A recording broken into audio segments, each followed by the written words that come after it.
Yesterday, we concluded the 41st chapter of the 10th canto, and in this chapter, it is the beginning of Krishna's pastimes outside of outside of Vrindavan. So for the residents of Vrindavan, it's the beginning of something completely heartbreaking.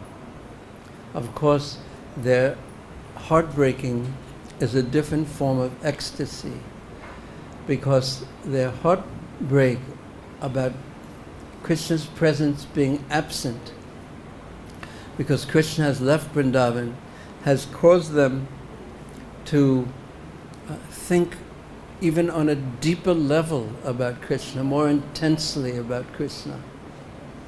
And that thinking about Krishna is experiencing his association. But yet, externally, it appears that Vrindavan and its residents are completely devastated. In the 46th chapter of the 10th canto, there is a description of Uddhava's entry into Vrindavan, because Krishna sends Uddhava to Vrindavan just after he returns from Gurukula. He sends Uddhava to Vrindavan. And there's some humor in it at the end, but when Uddhava leaves for Vrindavan to carry the messages of Krishna to the residents of Vrindavan, because on one level he's neglected them, he's gone, and even though Vrindavan is only how many kilometers from Mathura, 8 kilometers or something like that, still Krishna, he doesn't come. There are many reasons why he doesn't come, because after Kamsa is killed, there are so many enemies who will attack him, Jarasandha being the foremost, who will attack him in Mathura. So if he was in Vrindavan, where would they attack him? In Vrindavan.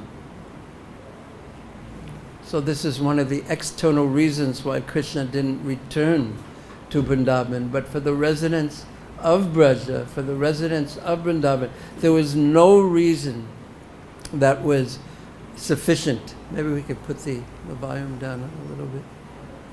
There was no reason that could possibly be sufficient, because all they knew was Krishna, and all they wanted was to be in his presence. So when Uddhava came to Vrindavan carrying Krishna's message, there is a description of the uppercut, the unmanifest Vrindavan, the eternal Vrindavan, that Uddhava first sees when he enters. And it is a Hare Krishna, Maharaj. Hare Krishna, Hare Krishna.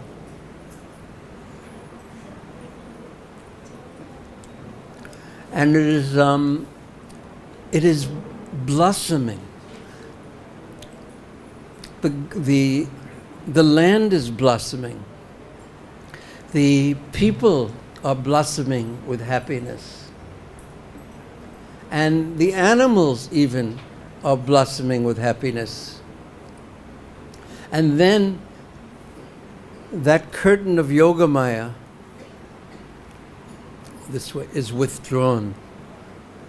And then Uddhava sees Vrindavan as it is without Krishna. The trees are dried up. Everyone, Mother Yashoda, as he hasn't eaten anything since Krishna left. And one of our commentators says that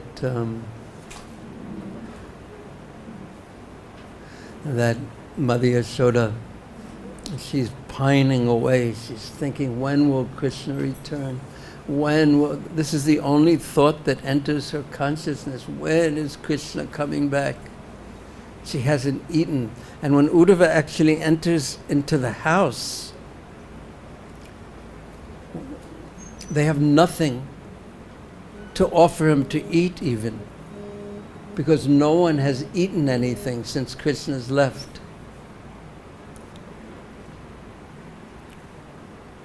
So there's nothing to eat, food to give him even. And Yashoda Maya sees during the whole 46th chapter, she doesn't say one word. Nanda Maharaj speaks. He somehow comes out of his internal mood to speak, to welcome him. And the exchange is wonderful. But Mother Yashoda, there's one of our acharyas has explained that Mother Yashoda is thinking only, when is Krishna coming back? When is Krishna coming back? Or Nanda Maharaj, Mother Yashoda is thinking like that. And Nanda Maharaj, his mood is, why are you saying when Krishna's coming back? He's here, can't you see him?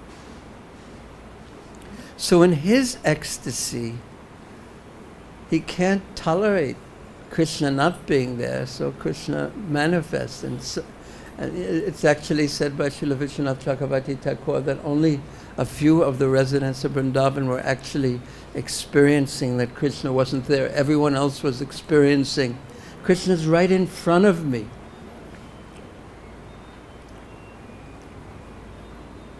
So this time, from the point of view, Krishna's entrance into Mathura, from the point of view of the Brajbasis, is the worst of times.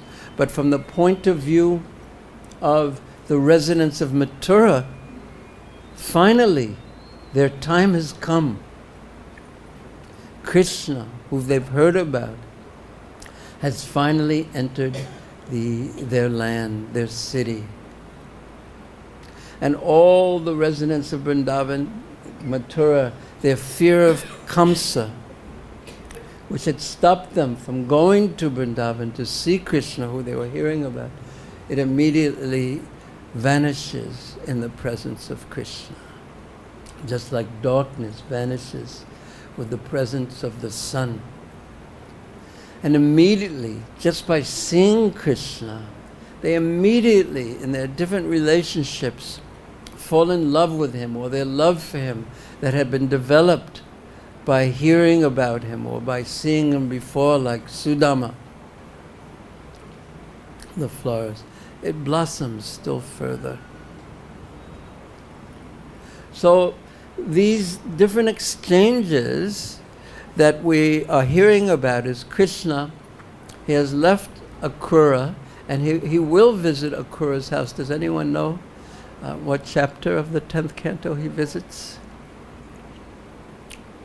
In the 49th chapter he will visit Akrura's house. And it's a very, very interesting exchange he has with Akrura. But aside from that, and then he and the boys, they just wander through the city of Mathura, having one adventure after the next after the next. So the first adventure that they had was Krishna saw the washerman.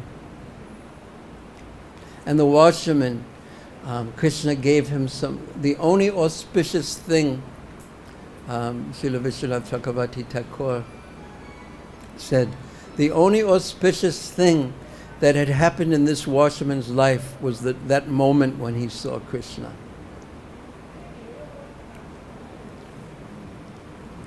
You have to put your phone on cow ringtone, please. Do you have a cow ringtone? No? Why?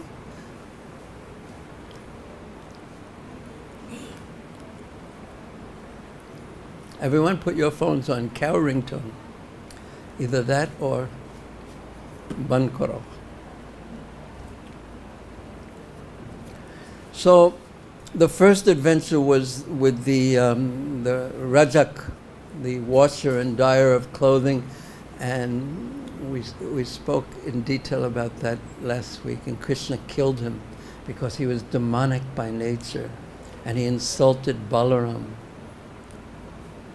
He cut off his head just with the tips of his fingers. Then he met a tailor. Krishna took the clothes and he went to the tailor and had everything adjusted, and he had very soft ornaments enlaced with jewels made by the tailor, who was so happy to give Krishna whatever he had in his house. He had jewels in there. Usually we hear how patram pushpam palam toyam, Krishna is satisfied just with a leaf of flower, fruit or water. So if Krishna would come to his house, we'd give him a leaf of flower, fruit or water, but we'd keep the jewels for ourselves. But these devotees in Krishna's presence, they were so captivated by Krishna, they just wanted to give him everything. This is the nature of Krishna, actually. And Krishna wants everything, actually.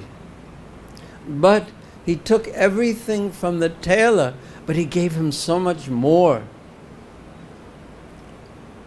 And from Sudama, the Mali, he wanted to go to his house. It doesn't describe that he wanted to go to the house of the of the tailor. But with Sudama, the Mali, the garland maker, it describes that he wanted to go to his house. He entered his house because his devotion had attracted him so much. So he entered his house. And then Sudama, who had so much bhakti, he gave him, just by Krishna's, just slightly hinted with his glance.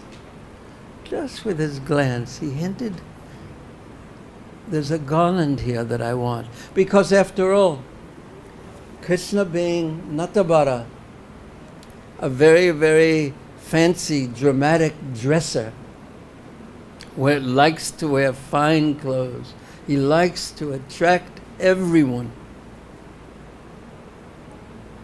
But it is also known, Bhushana Bhushanangam, that when the ornaments, and we see this with the deities, with Krishna, Balaram, Radha, Sunda, ISKCON, we see, you can, if you look at on the altar, the deities have different boxes and drawers that are filled with different jewelry. So you open the drawer and you see some jewelry. But then when that same jewelry is placed on the Lord's form, the jewelry looks more beautiful.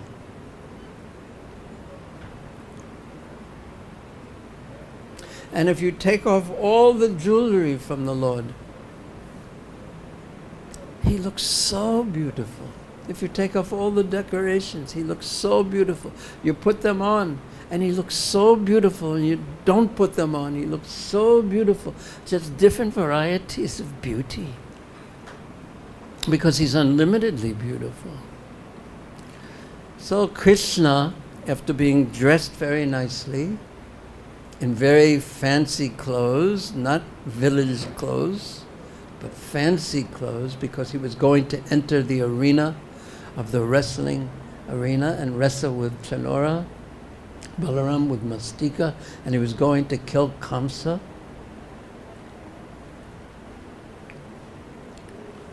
So he wanted to be dressed properly for the occasion, and he wanted to be wearing a fresh, beautiful, fragrant flower garland. But he also wanted something else to complete his dressing.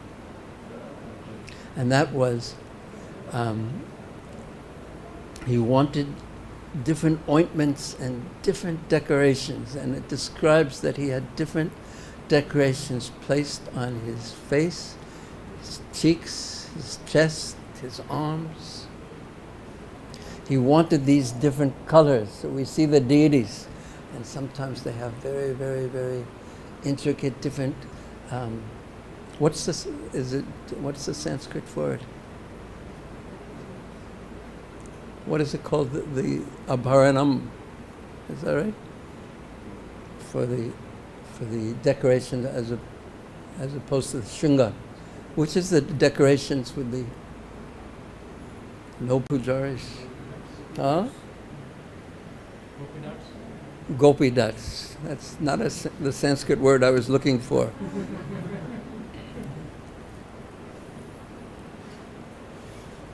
So he wanted that to complete his decoration.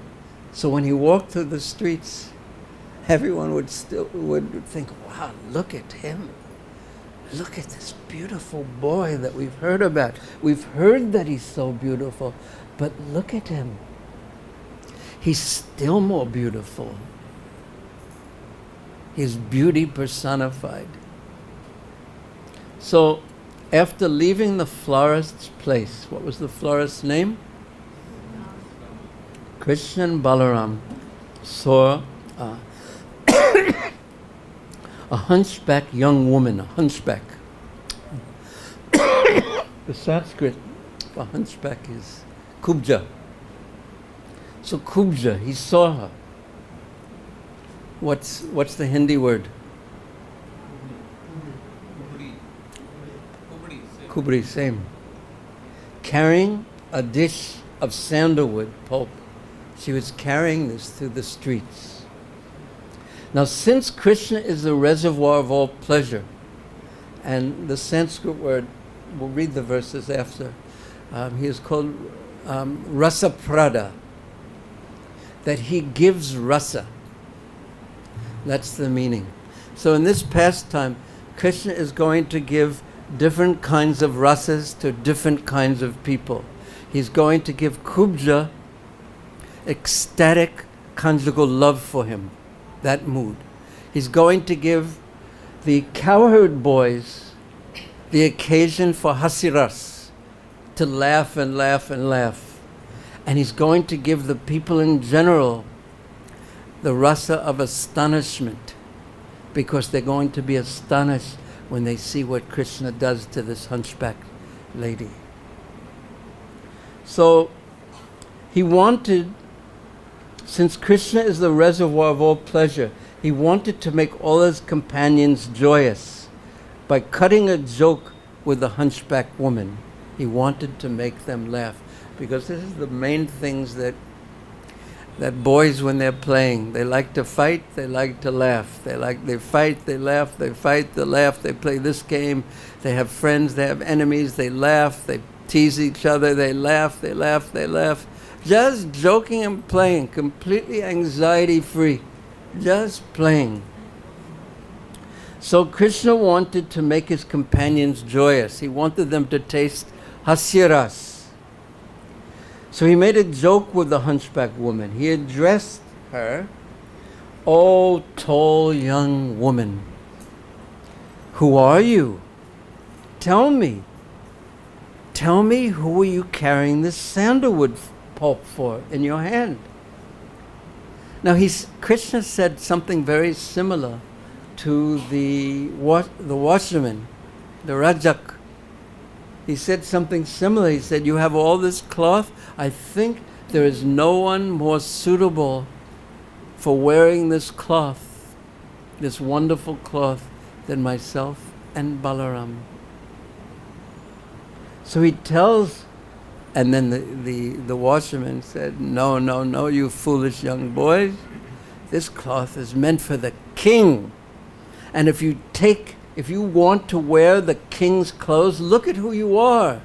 You just wander through the mountains and forests, and you think yourself worthy to wear the fine clothing of the king? You better get out of here quickly. I'll forgive you this time, but leave quickly before the king's men come and they rob you of everything and beat you and even stab you. Now go quickly. Balisha, you fools. So Krishna killed them. But Krishna said almost the same thing to the washerman that he says to Kubja. That these clothes, he said to the washerman, who would be more suitable for wearing such finery than myself and Balaram? And he said to to Kubja, look at these, what do you have here? I think you should offer this sandalwood to me. And if you do so, I'm sure that you will be fortunate. He said the same thing to the washerman. If you give what you have, the finery that you have, and every devotee is blessed with some opulence, some gift. And actually, one of our acharyas, I think Vishwanath, describes this in a different context, that every soul has an individual quality that no one else has. And therefore, when he offers that quality, he can give something to Krishna that no one else can give. That is called individuality. And when he does that, he is satisfied.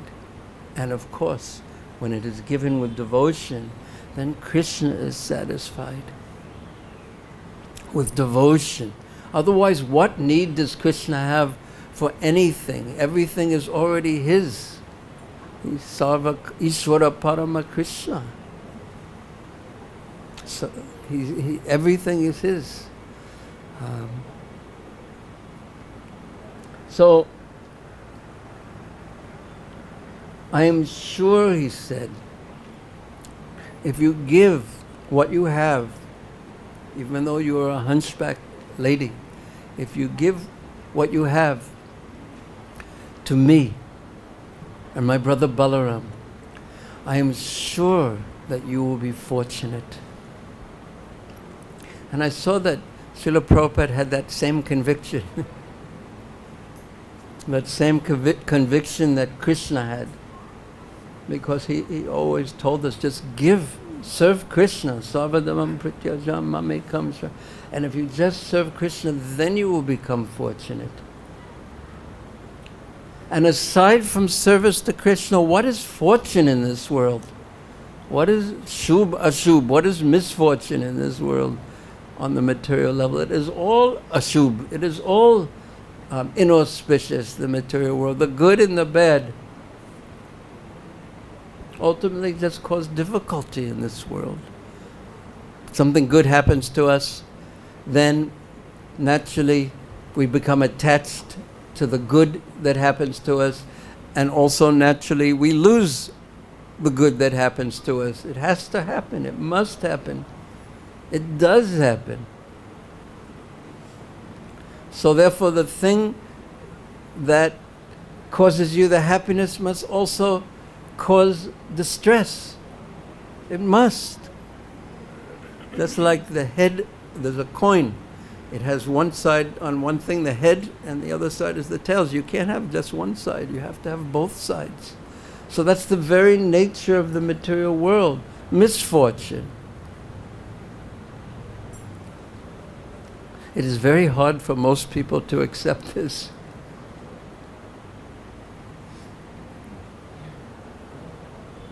Even spiritual people, religious people.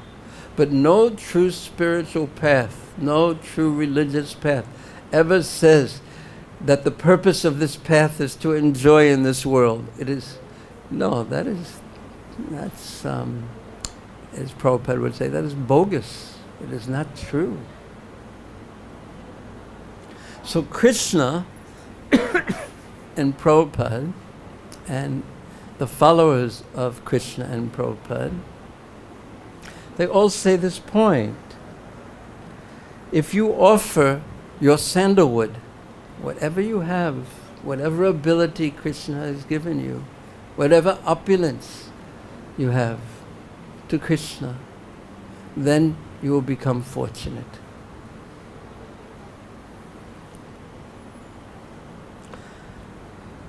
So Srila Prabhupada continues.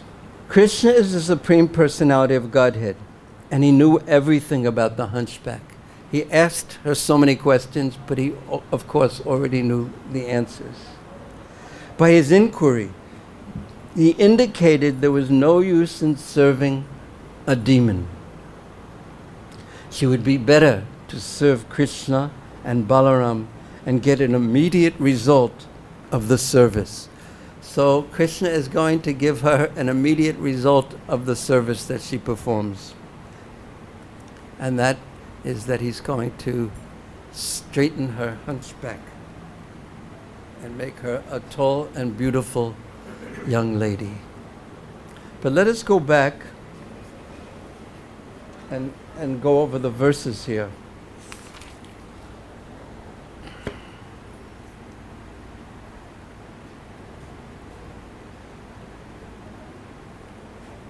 That so Krishna was going Bhurijan Rajapatan Madhava, the husband of the goddess of fortune, who has unlimited wealth. He's going to beg from someone because Krishna is very kind and he wants someone or everyone to become fortunate. Even though he has no need himself, he doesn't need the flower garland. He could create hundreds and thousands of flower garlands. But he has a desire that we all become fortunate. And also he tastes the sweetness of the offering that his devotees makes, and he likes that sweet taste. He relishes that taste. Asnami paratatmana. I take it, I accept it, I want it, I relish it. So he was walking down Rajapat, the path of the king. On the very king's path, he's going to take this sandalwood and other fragrant oils and everything. On the king's path, he's going to take those that are seemingly meant for the king and not demand, but request that you give it to me.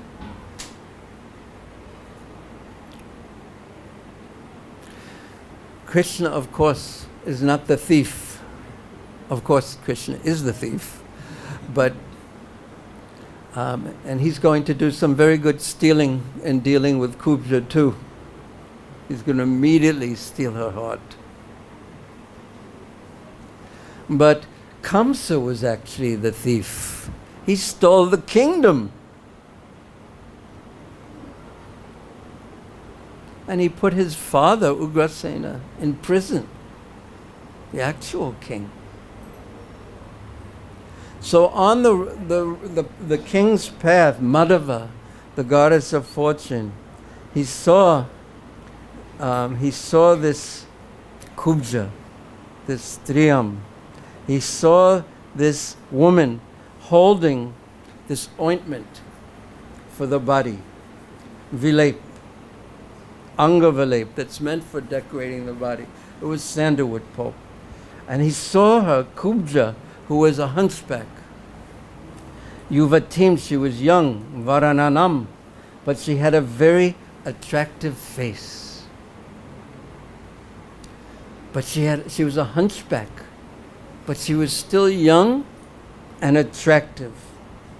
And also our acharyas explain, I think Srila Sanatana Goswami and Srila Jiva Goswami, that she was an expansion of his own Bhushakti, the Shakti of the earth.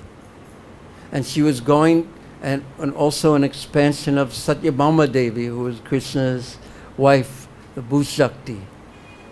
And she was going to give Krishna that which was the essence of the earth is its fragrance.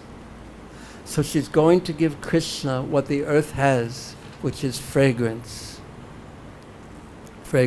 and decorate Krishna's body with this. And also, our acharyas describe that as the the earth has been overburdened, and this is why that Bhumi Devi, in the form of a cow, prayed to Lord Brahma, and Lord Brahma prayed to Lord Vishnu for an incarnation to come, because the earth had been overburdened with the demonic forces of this world. So the overburdening, our acharyas described, was causing her to be hunchback. And then Krishna was going to remove that burden and make her straight again. So this is what our acharyas describe. So, Velokya Kubjam Yuvitam Varananam. She was young and with a beautiful face. Then immediately, he smiled at her. Prasam Rasa Prada. That he is the bestower of rasa. And again, he's going to bestow such sweet rasa upon her, upon the cowherd boys, and upon the people who are onlooking, who are watching. So then he said to her, "Oh, beautiful one."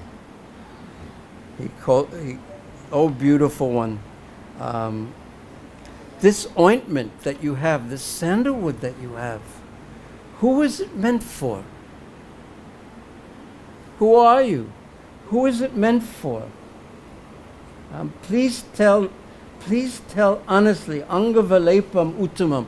This very fine, this highest quality unguents, ointments that are meant to make the body very, very beautiful and fragrant and soft. Who is this meant for? Now please tell me honestly. Shreyastata nacharad bhavishyati. And thereafter, you will be very quickly, aksharat, very soon, not after a long time, you will be soon benefited. Who is it meant for? Who are you? So she says, she replies, Sairindri Uvacha, which means this maidservant. She begins to reply to Krishna. And she says, Das Yasmi Aham. So one way to translate this is that I am a servant. And then she says, Sundara, oh beautiful one. Because she was looking at Krishna. And the very nature of Krishna is that he is all attractive. He's unlimitedly beautiful. So how beautiful is unlimitedly beautiful? When we see the deities, when we look at Krishna Balaram, at Radha Shyama at Sisi Gonatai, actually they are unlimitedly beautiful. But we can only see as much beauty as they allow us to see. But if they so desire, they can reveal unlimited beauty to us. But now mostly, when we look at anything, practically speaking, whether it's the deities or another person or a drum or anything, we basically see our own minds, the concepts of our own minds. We don't see anything accurately, and this is described in the 11th canto of the Bhagavatam, the 13th chapter, where in the prayers, or not the prayers, but the instructions of the Hansa avatar to the four Kumaras, because the four Kumaras come with a problem to Lord Brahma. They said, how can I separate the sense objects? Because they're the greatest of meditators. So what's the difficult thing when you're meditating? Is that the sense objects, the mind is disturbed all the time by different thoughts and different objects of the senses that come into the mind. So how can I separate my mind from the object of the senses? They asked this question to Lord Brahma, and Lord Brahma, he can't answer the question. Because to actually be able to do this separation, there's many things we could say about this, but you have to be completely in Sattva Gun. And that's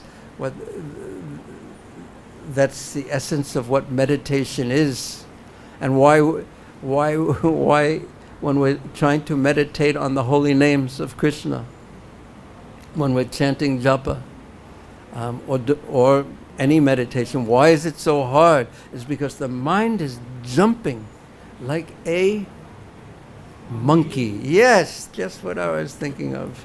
Just like a Vrindavan monkey. Did you ever walk down the road with a bag of bananas in a clear plastic bag?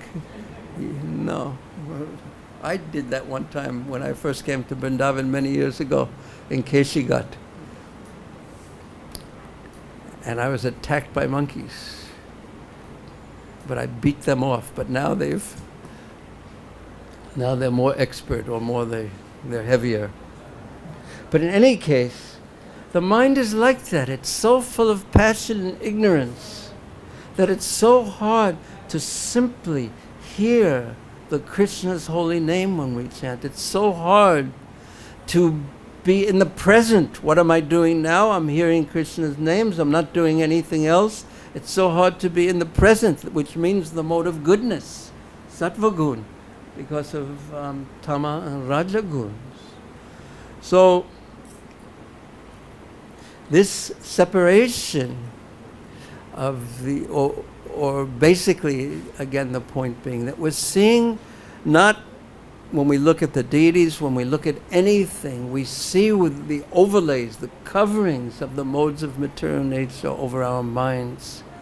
But when we are in sattva gun, or if one chants enough or looks at the deities long enough, then the mind starts to settle down, and more of the beauty of the holy names of Krishna enter our consciousness. More, but there's more, and there's more and more and more. There's unlimited beauty. Now just for a moment, imagine if your consciousness was filled with unlimited beauty. The presence of unlimited beauty, that person whose complexion was like Shama Sundar, Ganasham, effulgent, like a cloud in the rainy season with the sun behind it, a rain cloud, and who smiled in such a charming way, whose hair was, and he was wearing the most fragrant of flower garlands, and his cloth was so fancy and put on exactly right. And wearing a turban, just a little tilted to the side. And he had a flute, not in Mathura. But the consciousness, when confronted with unlimited beauty, it naturally becomes captivated, or it faints in ecstasy. Something extraordinary. It can't, it's focused. It cannot think of anything else. Captivated, caught. So Kubja actually became like that and called Krishna Sundara.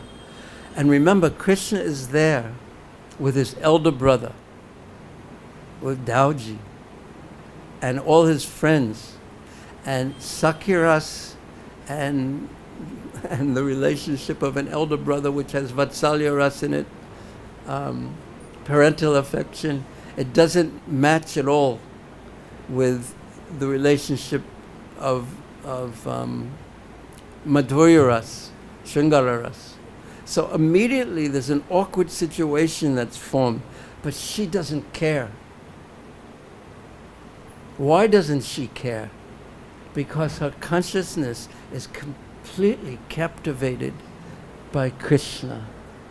And she says, so this Dasya Asmi Aham Kamsa Samata Trivakranama He Anulepa Kamani. I do this Anulepa, I make these ointments, and by this Bhojapati, she's calling Kamsa very respectfully Bhojapati, the king, he is very satisfied And das yasmi aham. I'm a servant, and this is what I do. But also, our acharyas say, she's immediately saying, das yasmi aham. Oh, beautiful one, you asked who I am your servant. She's immediately attracted to him. And Krishna has decided, for some, this is his bhushakti, but he's decided he's attracted to her.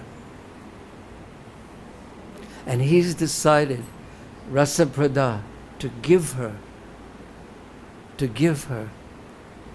this conjugal ras, this mood, this benediction. So, mad bhavitam bhojapati attapriyam. He is very satisfied, attapriyam, he is very satisfied. Bhojapati, Kamsa, is very satisfied with the ointments that I make. But, she says, vina yuvam, except for you two. Yuvam is in the dual case, the two of them, Krishna and Balaram. She's actually only attracted to Krishna.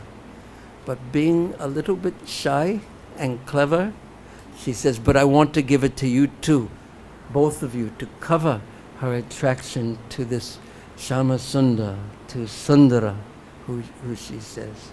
Except for you two, even though this is meant for Kamsa. Except for you two, who is there that actually deserves these things?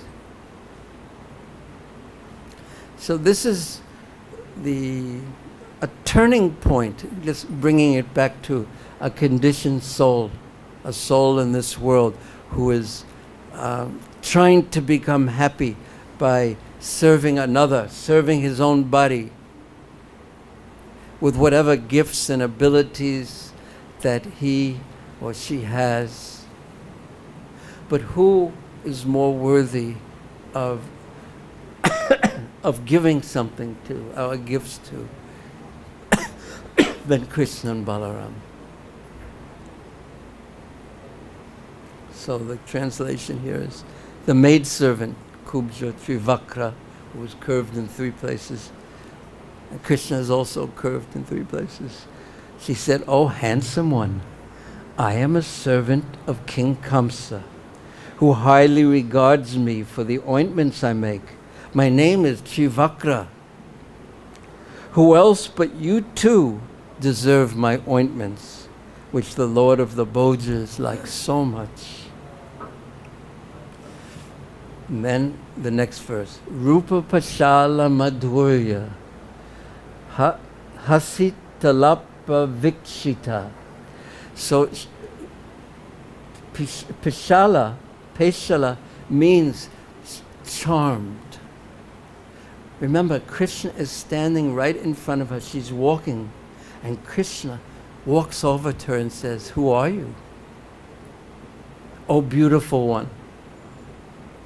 She's a hunchback, and all the boys start, he's teasing her.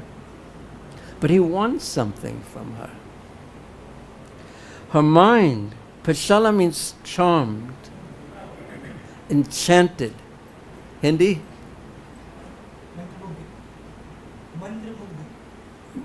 Yes, again, the mind is completely, mugda means,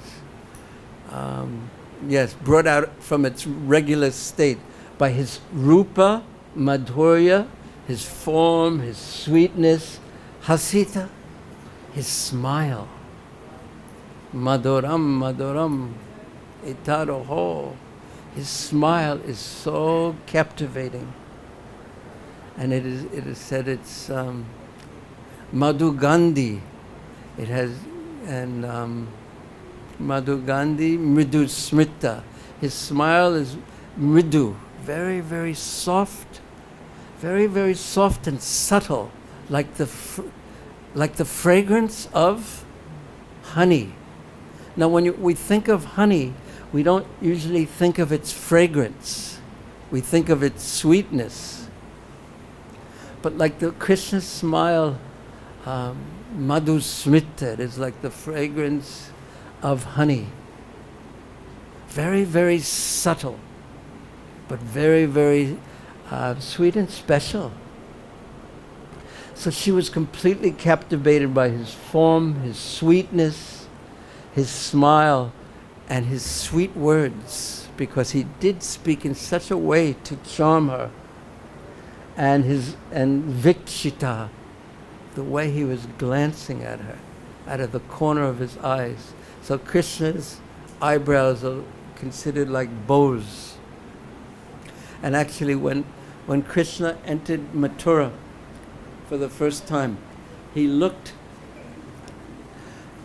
saw the arches, the many, many arches in the city. And our acharyas compared that to eyebrows that were wide in astonishment, seeing Krishna for the first time, because he was so attractive. So she was completely charmed by him, by his glances. So the eyebrows were considered the bow, and the glances, the arrows shot from the bow.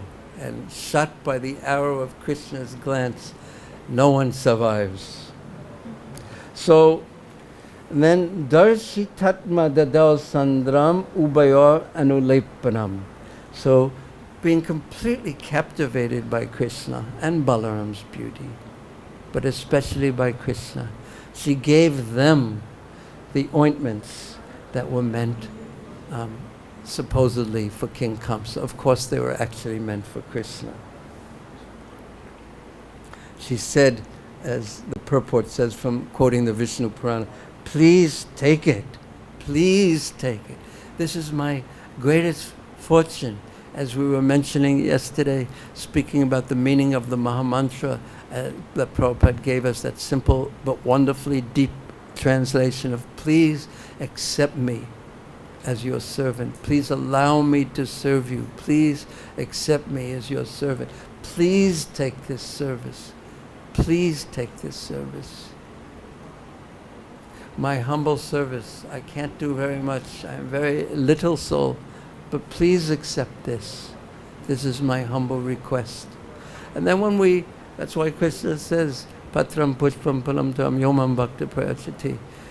Taraham bhakti paritam. When these things, simple things, the most simple things, water, fruit, flower, when they are given with bhakti paritam, asnami, Krishna says, I take it, I will accept it. I will accept it. Otherwise, he doesn't need anything. As Sudama's prayers were saying, he is the source of the universe, of everything in the universe. What need does he have for water, flowers, clothes, fancy clothes? He can just go. He doesn't even have to go. He has so many shaktis, energies. And his Itcha Shakti, whatever he desires, immediately occurs. But yet, the devotee, knowing this, says, "This is all I have. I am a tiny soul. All I can do is sweep the temple. Please accept this humble service, yes, as my offering to you. Please accept it." And that way you're accepting me.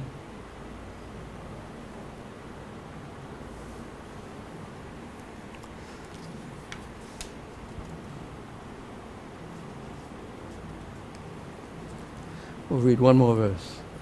Tatas Twanga Ragena. So his angas, his arms, his limbs, they were all smeared. Even though there was a little bit of ointment, it was given to Krishna and Balaram and the cowherd boys. There wasn't enough ointment for them, but they got other fragrances and things like that. Swavarni Tada Shobina. They were adorned with these colors, and Krishna was adorned with a lightish, with the right color to enhance his dark complexion, and Balaram was adorned with the right ointments to enhance his light complexion, and they looked so beautiful and fragrant in this way. And thus they exhibited Sanpraptyapada Bhagena Shushubhate Anuranjitao. just anointed. Now they had the garlands, the clothes, these fragrant oils and ointments and decorations. Now they appeared completely beautiful. Sushobite anuranjita, anointed with everything. Bhagena, they were excellent. The highest, parabhagena, the highest of excellences of beauty. Of course, they were exhibiting this. They were allowing people to say, we could say that they were allowing people to see some of his unlimited beauty. He was allowing some of that beauty to enter their consciousness, which is such a gift. So the translation, anointed with these most excellent cosmetics, which adorned them with colors that contrasted with their complexions. So Balaram got a dark coloring and Krishna got a light one. The two lords appeared extremely beautiful. So we'll end here. Is there 3 minutes worth of questions? Anyone have a short question? You have a long one, I'm sure. Thank you very much. So, any questions or comments? Yes. Like a special quality each jiva has. Is it revealed to us in due course of time, or It's of the soul. of the soul? Of the soul. But even in this life, we see that the devotees have their gifts. The devotees have their opulences, their gifts. And that's why with so many devotees, with so many gifts, if we work together, it's wonderful. Because no one but Krishna has everything. He's fully 360 degrees. So combined working together, it becomes such a wonderful society. Because everyone has their gifts and their opulences. And if they're given with devotion, then it's so special. So the greatest wealth any temple or institution has is the devotees. Because together, cooperating together, something wonderful can happen. Something wonderful will happen. Something wonderful does happen. If the devotees just agree, let's cooperate and serve together. So I'm not sure I answered your question, but because you want your opulence to be revealed. 2 rupees. Okay, 1 rupee. Okay, we'll give you a special deal today only. Okay, last question. Who and how will identify the quality the person possesses and that he can render to the service of the Just serve. Just serve, just serve, just serve. And if Krishna is very kind to you, he will give you a service that this is really Krishna's gift. If he gives you a service where you can really give yourself fully to it, that and the association of Sajatiya Vaishnava Sangha is really Krishna's gifts. Those are really Krishna's gifts. We can't, because I said that, now everyone's probably going to think, now what is my special, unique thing that I can do better than everyone else, especially this one over here who I really don't like and he's always bothering me. But we don't want to be in that mood exactly, do we? But I think we have to be patient and just try to develop devotion and some serving mood, and then let Krishna do the rest. I know you are just wondering what quality you possess. Maybe it's asking questions.